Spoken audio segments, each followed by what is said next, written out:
Hello guys, and welcome to this morning's update. I would want to apologize for not having videos up yesterday. I got really busy and all of that good stuff. But here I am today. We got a lot of content coming out today with regards from the tropics. We got SubTropical Storm Ana now, as you see. We got 93B, and we might have something forming in the South China Sea too. So we got a lot to go over today. But right now, we're going to take a look at the Atlantic on this video. And as you can see, we got Invest 91L, which now has a near 0% in the next 2 and 5 days. Surface observation radar data indicate that the area of low pressure previously over the northwestern Gulf of Mexico has moved inland over southeastern Texas. Therefore, tropical cyclone formation is not expected. However, the system could produce rainfall over portions of southeast Texas and southwestern Louisiana today. Given the complete saturation of soils with ongoing river flooding along the Texas and Louisiana coastal areas, these rains could lead to flash urban and additional riverine flooding across the region.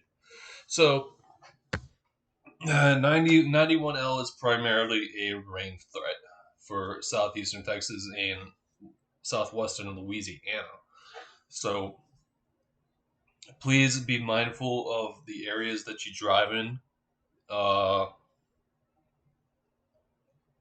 just to stay, it's a good day to stay indoors. It's probably going to be a good day to stay indoors for a couple of days, I would imagine. So, with that being said, no tropical threat at all from 91L persists anymore. All right, so here is SubTropical Storm Ana. This formed at 5 AM EDT. So, this is our first named storm of the year. And we keep the streak going too for preseason May storms, which started with Ana in 2015. So we have that. Right now it's at 40 knots or 45 miles an hour. Minimal central pressure here is 1,060 millibars. It's located at 34.2 north, 62.5 west. It is moving west-southwest at 3 knots or 3 miles an hour. All right, so let's take a look at the warning cone, or not the warning cone, but the cone of uncertainty, as they call it. And as you can see here, Bermuda is in a tropical storm watch. So tropical storm conditions is possible throughout today, as the system slowly moves to the southwest at 3 miles an hour.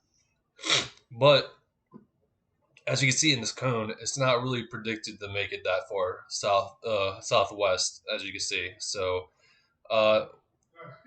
Bermuda would probably see periods of heavy rain and gusty winds, sure, but I don't think the core of this tropical storm winds are going to make it that far south. And after, later tonight, it's supposed to start moving to the north and northeast, away from Bermuda. So, no, I don't see any real dangerous threats to Bermuda besides some, like I said, some heavy rain and some gusty winds, for that matter. All right, so we're gonna take a look at some intensity guidance here. And as you can see, all of these models obviously are at 40 knots because that's what the NHC has. Some of these models have it strengthening. This is probably an outlier, but some of the models do have it strengthening a little bit as we go out through time.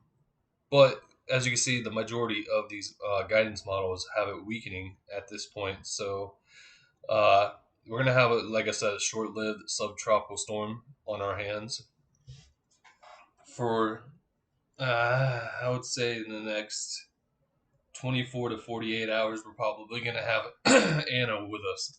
So that's something to take account of.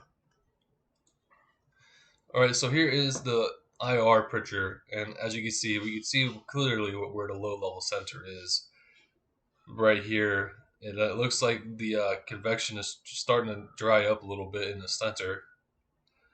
But I do foresee this making some type of a comeback for convective bursts a little bit later on, where we're not, heading into the demon cycle of the day.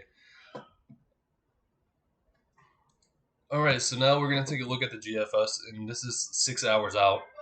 And as you can see, right here we got 1,004 millibar subtropical storm here. So let's go out 24. 12 hours is down to 1,002. This might make a run for sub 1,000 if it's able to sustain itself throughout the day. All right, so here's 24 hours, and as you can see, it's at 1,003 millibars. Let's see what the wind shear is looking like here. Knots 26, so it's not ideal, but it's something. And then it totally dissipates within 48 hours. So we're probably going to be having Ana around for the next 24 to 36 hours, it looks like. And that is what the GFS has. Here's the ECMWF, which is the European model. This is initialized as of right 0Z last night. And as you can see, it's a 1010 millibar storm, which, obviously that's wrong now because, it's 8:48 in the morning as the time of this recording. And 0Z is I think it's like 8 p.m. yesterday. I could be wrong on that. Somebody can correct me if I'm wrong. Anyways, here's 24 hours, and then it's pretty much gone in 48 hours, just like the European or GFS. So European doesn't really have it as strong as the GFS, but it's a subtropical. That's more like a subtropical depression, if anything else. So yeah, that's what the Euro has to say about all of this. So let's take a look at the sea surface temperatures here before we end this video off. And as you can see, we got 21s, 22s, 23s throughout this whole place here, which is conducive for subtropical development. I don't know how far southwest this is going to go, but as time goes on and it starts heading northeast, it's going to go into these Gulf Stream waters again.